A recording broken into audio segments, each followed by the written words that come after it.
Section 5.5, Solving Quadratic Equations Using the Zero Factor Property. This is also called solving quadratic equations by factoring. So here's our first example where factoring becomes a small piece of a bigger problem. But we'll get to that shortly. First, what is a quadratic equation? Here at the beginning of the section, she says a quadratic equation in the brown box, center of page 365. A quadratic equation here in x can be written in the form ax squared plus bx plus c equals 0, where a, b, and c are real numbers and a is not 0. And this form is called standard form for a quadratic equation. And what that boils down to is a quadratic equation has an x squared running around in it. A quadratic equation has an x squared. Nothing bigger. It can have smaller powers on x, x to the first, x to the 0, for my linear and my numeric term. But it doesn't have to have either of those as long as it has an x squared and nothing bigger. Then I have a quadratic equation. So let's think of just a very simple quadratic equation.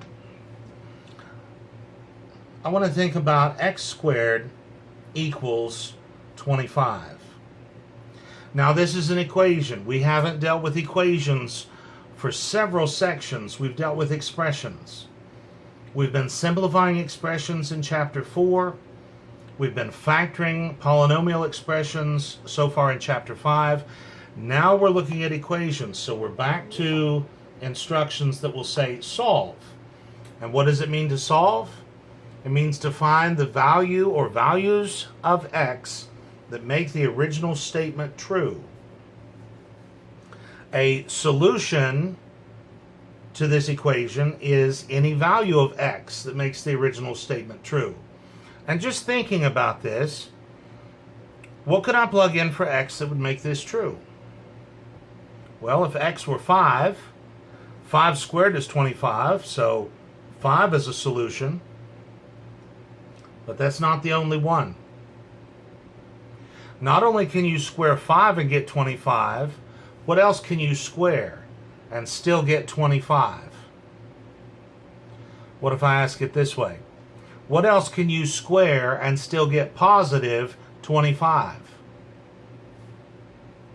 You can square negative 5. Negative 5 times itself is positive 25. So this equation has two solutions. Now you know that the author of your textbook likes to write solutions as solution sets and put them in curly braces. That's fine. You are welcome to do that. I typically will just write them separated by a comma, put a box around them. There are my two solutions. The thing about quadratic equations is quadratic equations typically will have two solutions. Sometimes they only have one solution. Sometimes they have no real solution. We'll talk more about what that might mean next semester. But typically, when we see a quadratic equation and we're asked to solve it, we're going to find, most often, two solutions. And think about it. A linear equation in x, where I just have x to the first, how many solutions do I generally find?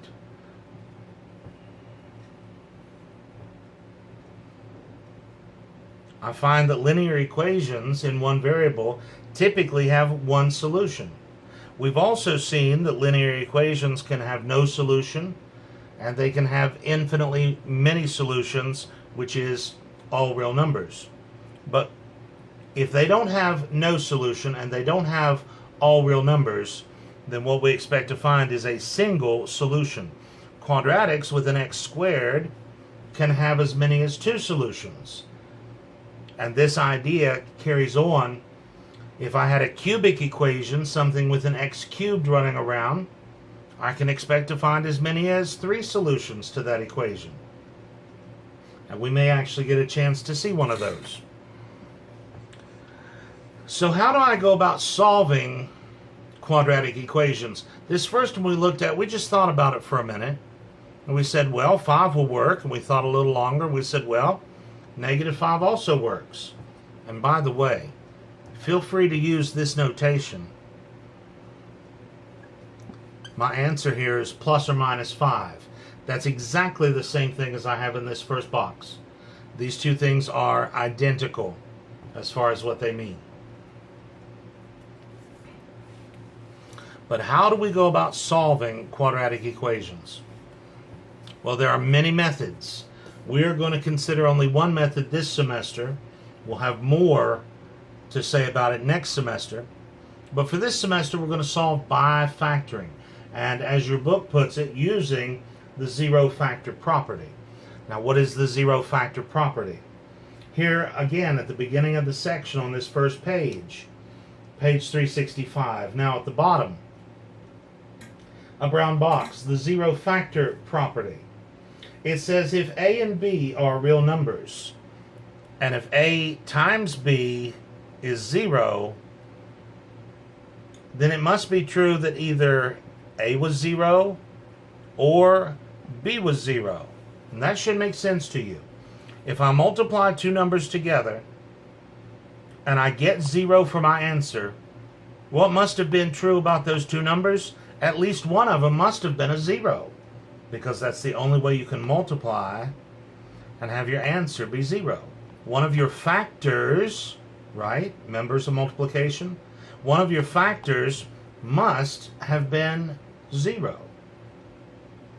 Now this right here, this zero factor property, this is the driving engine behind this whole section. So it is imperative that you understand what's being said here, and it is just as simple as this. If you multiply two or more, but here, two things, if you multiply two things together and get 0, then at least one of those factors must have been 0.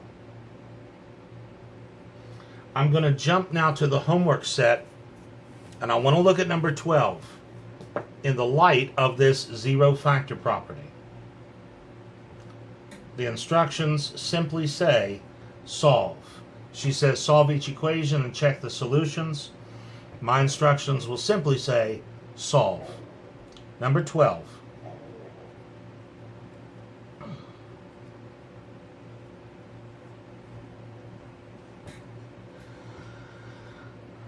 If we look at this in the light of the zero factor property, the zero factor property said, if we have, well, let's look at it this way. If we have this times that,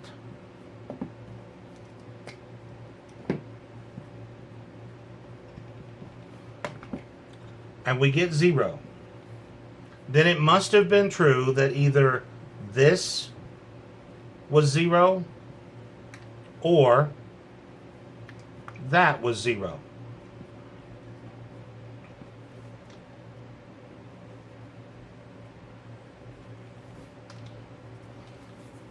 Let's look at number 12 again.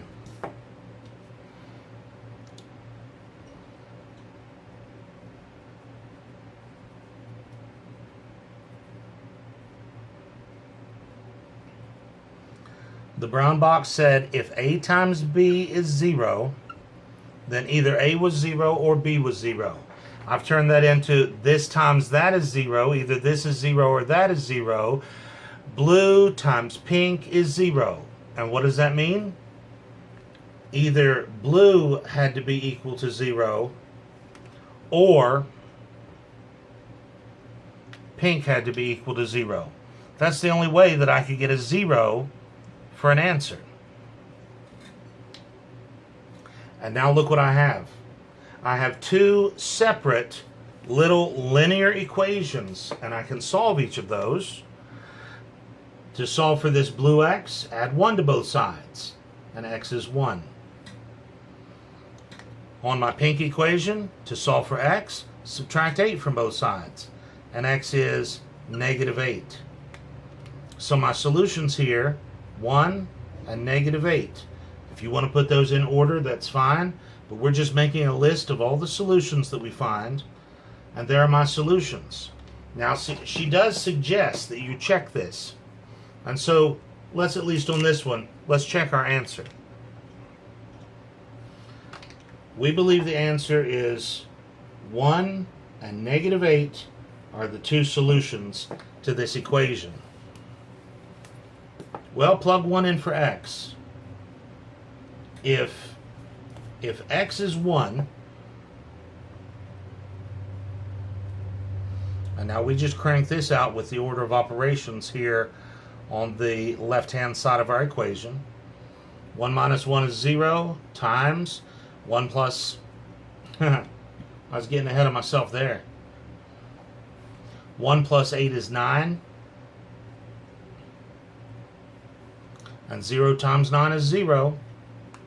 So 1 is a solution. It definitely checks. When I plug 1 back in for x, it does give me a true statement. What about when x is negative 8? You can probably do that one in your head, having seen the previous check. When x is negative 8,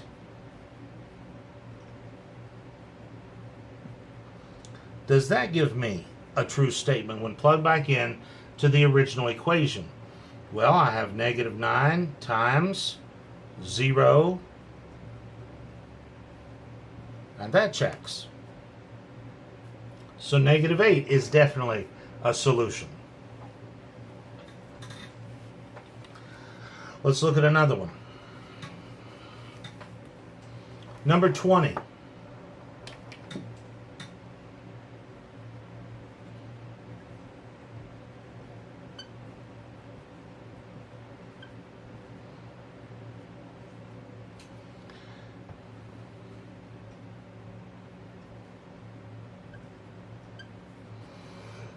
In number 20, we have 6y times this binomial equals 0. And what does the zero factor property tell me about this? It tells me either 6y is equal to 0 or 4y plus 9 is equal to 0. That gives me two linear equations to solve. In my first equation, divide both sides by 6, and y is 0. My second equation, subtract 9 from both sides, and divide both sides by 4 to find that y is negative 9/4. Gather them together, put them in a comma-separated list, put a box around them. And there are my two solutions. And this one's not too tough to check by plugging back in. Let me talk for a minute about this 6y up front. Most of us are going to see it the way I've written it on the board. Honestly, I don't see it that way. What I see is 6 times y times the binomial. I see 3 factors. And so when I think of this, I would say either the 6 is 0, or the y is 0, or the binomial is 0. I'm just extending that zero factor property. If this times this times this is 0, then one of those must have been 0. Well, can 6 ever be 0? No. And so this piece produces no solution. I still get my y equals 0. I still get my y equals negative 9/4. That's just the way I see it. A numeric factor will never produce a solution. Whether I look at it like this and have a piece that has no solution and throw it out, or if I do it the way I did it the first time and keep that 6 with the y, divide both sides by 6, the 6 is still gone. I still have y equals 0. Either way you want to look at that is fine. Now let's crank this up just a little bit. This is what we came for today. Let's look at number 26.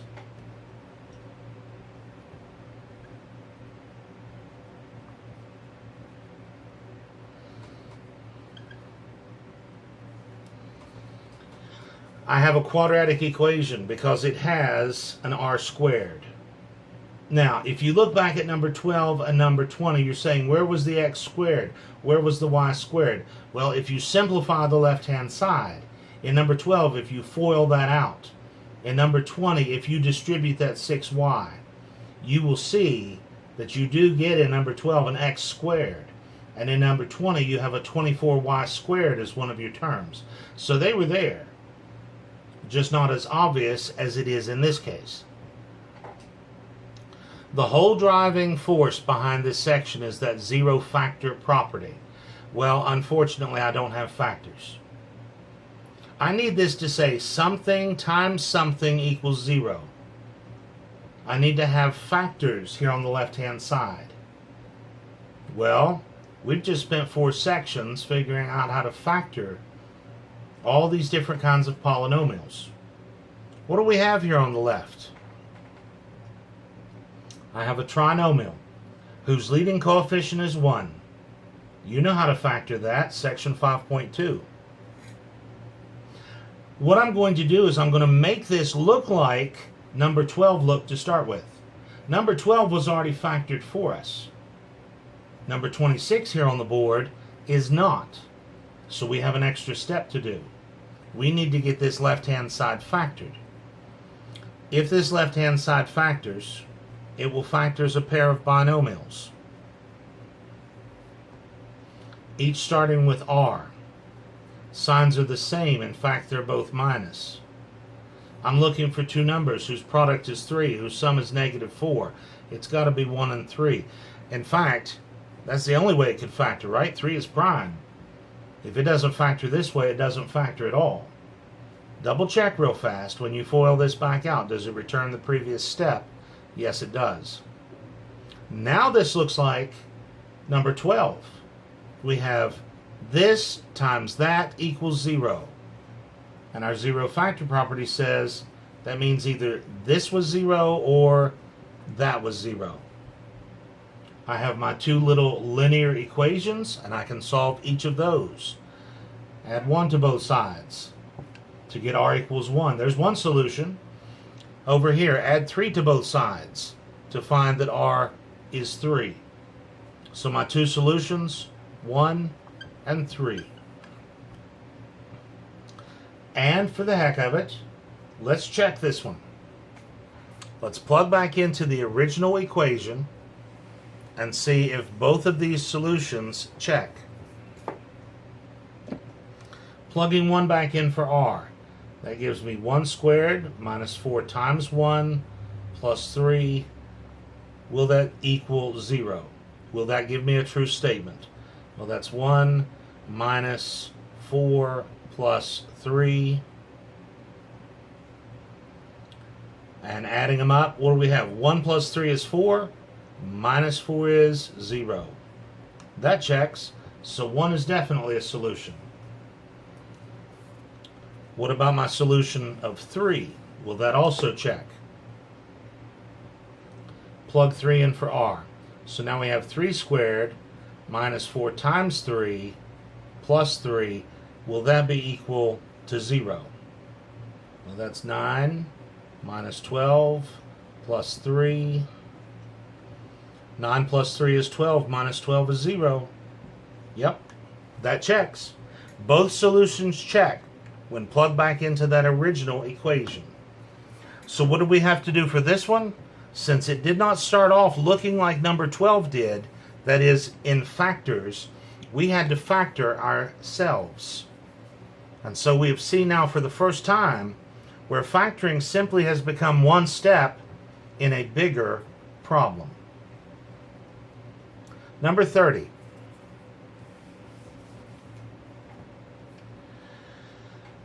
I see that number 30 is a quadratic equation. I see that x squared. The whole driving force behind this section is that zero factor property. Now, what does that tell you we need to do first? If the whole driving force behind this section is the zero factor property, I need this equation set equal to 0. I need one side or the other to be 0. Otherwise, how am I going to use the zero factor property? We want to collect everything, just to make factoring easier, we want to collect everything where the x squared term, the quadratic term, will have a positive coefficient. It already is positive here on the left. Let's bring all of our terms to the left. Let me subtract 3x from both sides. And while I'm at it, let me go ahead and subtract 4 from both sides. Here on the left-hand side, those are three unlike terms, so we have x squared minus 3x minus 4. On the right-hand side, the 4 is subtract out, the 3x is subtract out to leave nothing. The additive nothing, or 0. Now this starts to look like number 26 did. And of course, what we need to do next is get this left-hand side factored. We want this to boil down and look like number 12 looked. Number 12 was already factored, but here's a case once again where we have to do the factoring ourselves. On the left-hand side, we have a trinomial, and if it factors, it will factor as a pair of binomials. Each starting with x. This time my signs will be opposite. I'm looking for two numbers whose product is -4, whose sum is -3. That's going to be +1 and -4.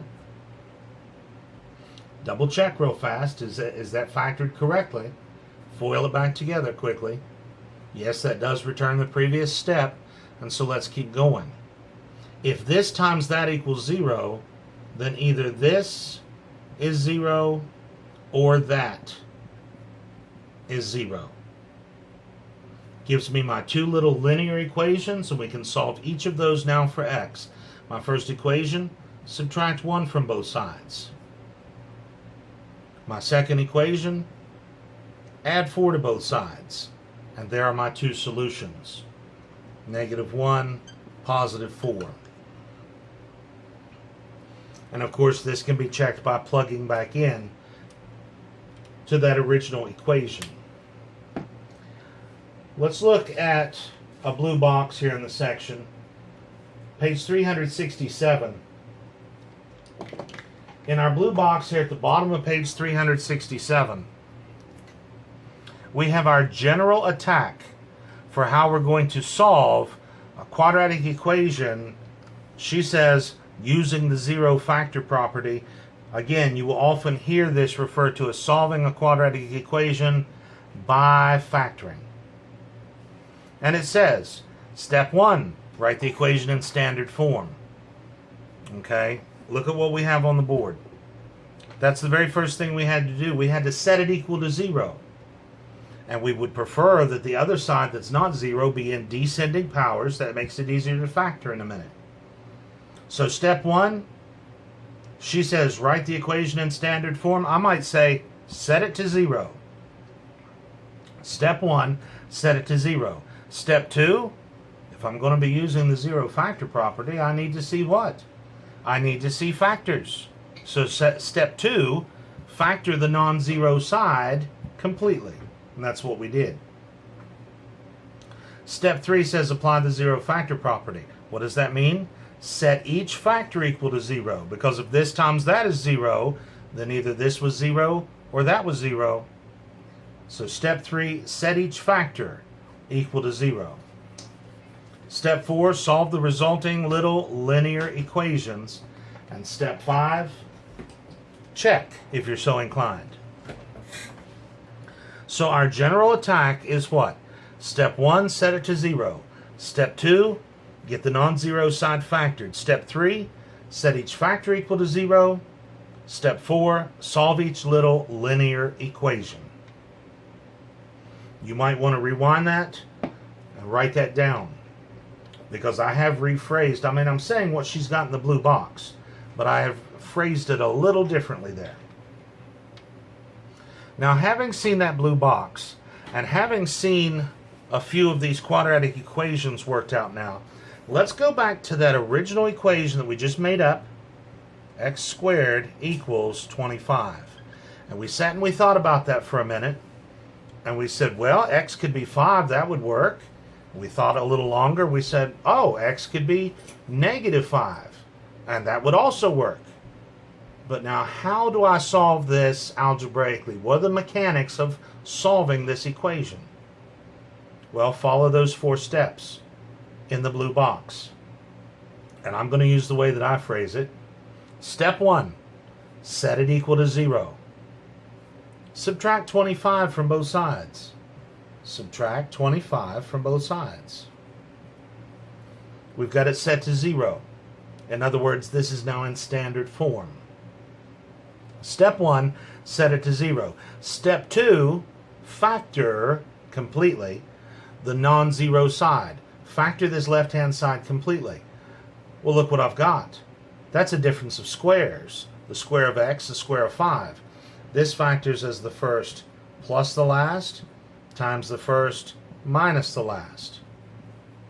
Step 2, get it factored. Step 3, use your zero factor property. Step 3, set each factor equal to 0. Either this is 0 or that is 0. Step 4, solve each resulting little linear equation. In my first one, subtract 5 from both sides. My second one, add 5 to both sides. And it should be no surprise, look what I came up with. Positive and -5. Just as we knew from the outset by thinking our way through that one. But here's the algebraic mechanical way to solve that equation. All right, I want to take a look at number 34. In number 34, we have an interesting situation.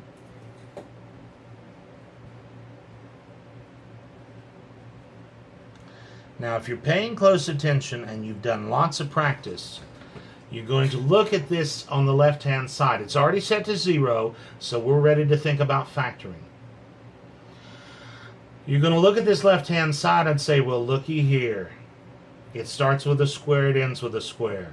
Square of x, square of 3. And that thing in the middle is double the first times the last. That thing in the middle is double x times 3. That's a perfect square trinomial. Let me put that idea on hold. Because I bet most of us would just say, let me get that factored. Either way will work just fine. A lot of us are going to look at this and say, oh, I've got a trinomial, so if it factors, it will factor as a pair of binomials. Each starting with x. My signs are the same. In fact, this time they are both minus. I'm looking for two numbers whose product is 9, whose sum is -6. How about -3 and -3? Now, if we just keep following our steps, the next step is to set each factor equal to 0. Either this x minus 3 is 0 or that x minus 3 is 0. Which leads me, add 3 to both sides, x equals 3. Add 3 to both sides, x equals 3. So how do I write my answer? There is only one solution. It happens to be repeated, but we do not write 3, 3. Now, next semester in college algebra, we will talk about this solution having a multiplicity of 2. Who cares right now? But we will talk about these things for different types of problems. Right now, what I want you to understand is that if you have a repeated solution, x is 3, x is 3, you only write it down once. And this particular quadratic equation has only a single solution. It happens to be what's also called a double root. It showed up twice. But we only write the answer down once. Now, if you had noticed, as I mentioned at the beginning, that that is a perfect square trinomial, it starts with a square, the square of x. It ends with a square, the square of 3. This thing in the middle is double the first times the last. Then we know that this factors as the first, and in this case minus the last quantity squared. Well, doesn't that mean the same thing as x minus 3 times x minus 3? Of course it does. Set each factor equal to 0. Well, whether you write it like this or the way we had it a moment ago, since it's the same factor each time, you really only need to do it once. Either the first x minus 3 is 0 or the second x minus 3 is 0. They're both going to give you the same thing. And again, this equation has only one solution. So when you run into a situation where you have what's called a double root, the same solution appears more than once, for the answer, you only write it down once. Number 44.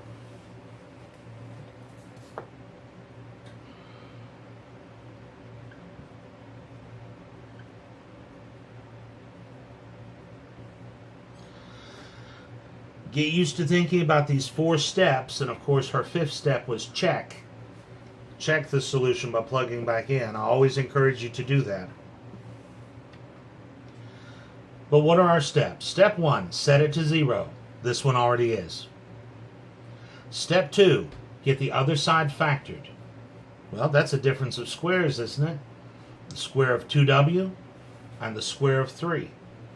And so this will factor as the first plus the last times the first minus the last. And are you beginning to understand what I meant when I said factoring is absolutely critical? And we had that factoring sermon, and I said factoring will become one step of a bigger problem. So factoring needs to become something that you can do efficiently, that is reasonably quickly, and something that you can do accurately every time, that is, get it right, because it is just one piece of a bigger problem. Set it to 0, it already was. Get it factored, we did. That was a difference of squares. First plus the last, first minus the last. What's the next step? Set each factor equal to 0. That's how we're using this 0 factor property, this driving force behind this whole section. And then step 4, finally, solve each resulting little linear equation. In this first little equation, I will subtract 3 from both sides and divide both sides by 2 to get negative 3/2. In my second equation, I will add 3 to both sides and divide both sides by 2 to get positive 3/2. So I found my 2 solutions. I'll gather them together, separate them by a comma,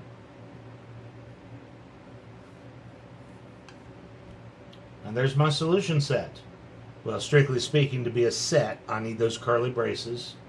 But there are 2 solutions to that quadratic equation in W.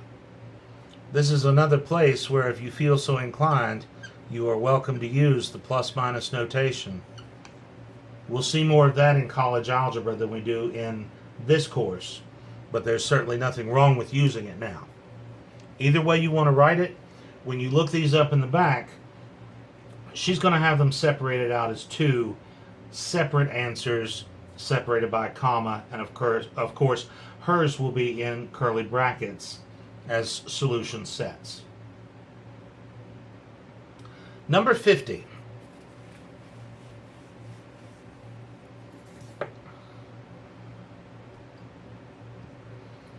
Again, as with all of these, the instructions read simply, solve. Solve. Find the value or values of t that make this statement true. Let's go down our general attack from our blue box. First thing, set it to 0. Subtract 9t from both sides. Subtract 9t from both sides. The next thing we do, get the non-zero side factored. Get this left-hand side factored. Now, very careful. That's very tempting to look at and say, oh, look, a difference of squares, but it's not. Yeah, t squared is a square, 9 is a square, but t by itself is not. How does this factor? First things first, what do we always look for first? And I don't always mention it, but I'm always watching for it. First things first, factor out a greatest common factor if there is one. And between these two terms, there is a greatest common factor of t. Section 5.1. If I factor out t, it will leave t minus 9. And that left-hand side is factored completely. Next step, set each factor equal to 0. Either this first factor is 0 or this second factor is 0. And then solve each resulting little linear equation. First one's already solved. T equals 0. There's one of our solutions.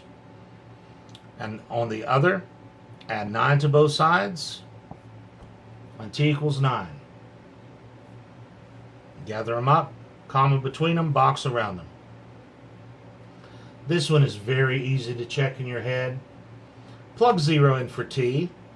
Do you get a true statement? 0 squared equals 9 times 0. 0 equals 0. Yep, that works. Plug 9 in for t. Does that work? 9 squared equals 9 times 9. 81 equals 81. Yep, that checks. That's a very easy one to check in your head. Don't get carried away. At a glance, that might look like a difference of squares, but it certainly wasn't. And don't ever forget, first things first. Factor out a greatest common factor first, if there is one. Number 62. Now, I'm going to tell you right now, number 62 is a good problem. I like number 62.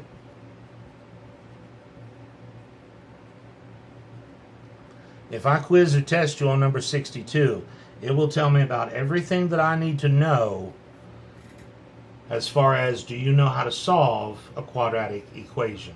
First of all, is this a quadratic equation? Do you see the x squared? If I were to FOIL out the left-hand side, there would be an x squared, wouldn't there? So, this is quadratic. Now, let me tell you what not to do. We are not ready to say, well, this left-hand side is factored, so that means either this first factor equals 4 or the second factor equals 4. And that's going to imply here that x is 2, and subtract 5 on both sides, x is negative 1. And you've just lost all the points of the problem, because none of this is right. Remind me, what was that second brown box right at the beginning of the section? The zero factor property? Zero factor property. Is there any such thing as a 4-factor property? Certainly not. I mean, think about it. Is it true that if this times that equals 4, then it must be that either this was 4 or that was 4? No. A and B could have been 2 and 2. Sure, it could have been 4 and 1. It could also have been 1/2 times 8. There's no such thing as a 4-factor property. But we do have a 0-factor property. Think about your blue box, this general attack, these 4 steps. And what is that first step? Write this in standard form. That is, set it to 0. And you know from solving linear equations, chapter 2, that before we start juggling terms from side to side, we want both sides simplified. Let's simplify the left-hand side. We need to FOIL this out. The first, x squared. The outside plus 5x, the inside plus 2x. Combine like terms, that's plus 7x. You with me? I did the outside and inside together. Plus 5x plus 2x is plus 7x. And then product of the last, 2 times 5 plus 10. Now that both sides are simplified, I can start juggling from side to side. I want this set equal to 0. Subtract 4 from both sides. Subtract 4 from both sides. Would it help to grab the pink marker here? Subtract 4 from both sides. Line that up under its like term, under the numeric term. Subtract 4 from both sides. Now it's in standard form. Now it's set equal to 0. Now I'm ready to get this factored. Let's factor the left-hand side. If this factors, it will factor as a pair of binomials, each starting with x. Signs are the same. In fact, they're both plus. I need two numbers whose product is 6, whose sum is 7. That's 1 and 6. Now that I've got this times that equals 0, I can use my zero factor property and say either this was 0 or that was 0. And then solve each resulting little equation. Subtract 1 from both sides. Subtract 6 from both sides. And there are my two solutions. -1, -6. Pop those back in. Go ahead and check this. Go ahead and check this. Pause the video here. See if you can check that in your head. Okay, let's check this together and let me write out what I hope you were able to do in your head. Plug in -1 for x.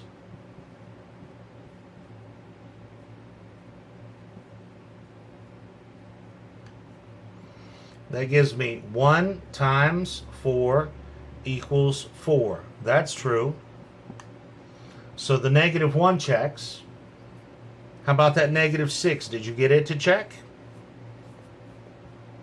If x is -6,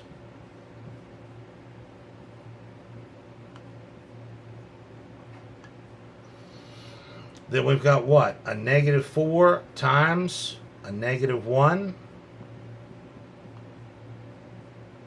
That works. 4 equals 4. And so both solutions did check. That one's not tough to check. Number 62. Man, I like number 62. That is a good problem.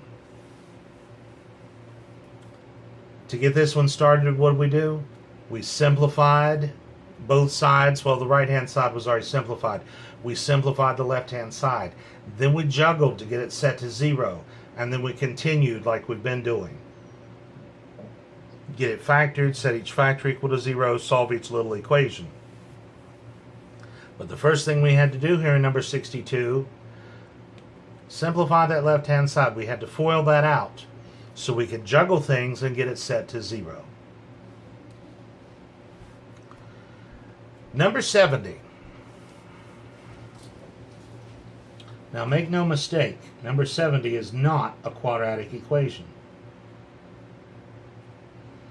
Number 70 is a cubic equation because at the highest I see an x cubed running around.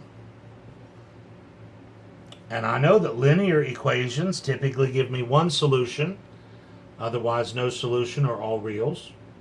Quadratic equations, I will expect as many as 2 solutions. Cubic equations, I can expect as many as 3 solutions to this equation. We're still going to use the zero factor property. And we're already set equal to 0. Let's go ahead and get this left-hand side factored. First things first. Greatest common factor. Greatest common factor among these 3 terms, 3x. If I factor out 3x, it leaves 3x squared minus 8x and plus 4. Is it factored completely? I don't think so. If this trinomial in parentheses factors any further, it will factor as a pair of binomials. it's got to be 3x and x. That's the only way 3x squared can fall apart. This is trial and error from section 5.3. What else do I know? Signs are the same. They're both minus. And I've got to figure out how this 4 falls apart to give me a negative 8 back in the middle. Is it 1 and 4? Check your outside and inside. Minus x minus 12x. Nope, that's minus 13. Well, is it 4 and 1? Minus 4x minus 3x is minus 7x. Nope. How about 2 and 2? Are you also beginning to understand that it is critical that you be able to factor efficiently, reasonably quickly? Because this is just one step. We got to get this done. Does that work? The outside is minus 6x, the inside is minus 2x, total of minus 8x. That works. That's how it factors. So, I have this times that times the other equals 0. We can extend our zero factor property to say, well then, either this is 0, or that is 0, or the other is 0. In other words, set each factor equal to 0. Well, guess what? This was a cubic equation. We ended up with 3 factors. 3 little equations, which is going to give me what?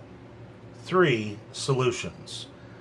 The first of which, for my first equation, divide both sides by 3 to find x is 0. My equation in the middle, let's add 2 to both sides and divide both sides by 3 to find that x is 2/3.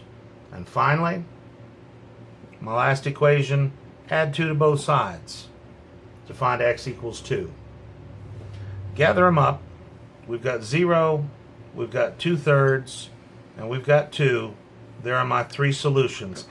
All 3 of these, one at a time, each one of these can be checked back in that original equation and should test out true. I would encourage you to do that. The driving force in this section is that zero factor property.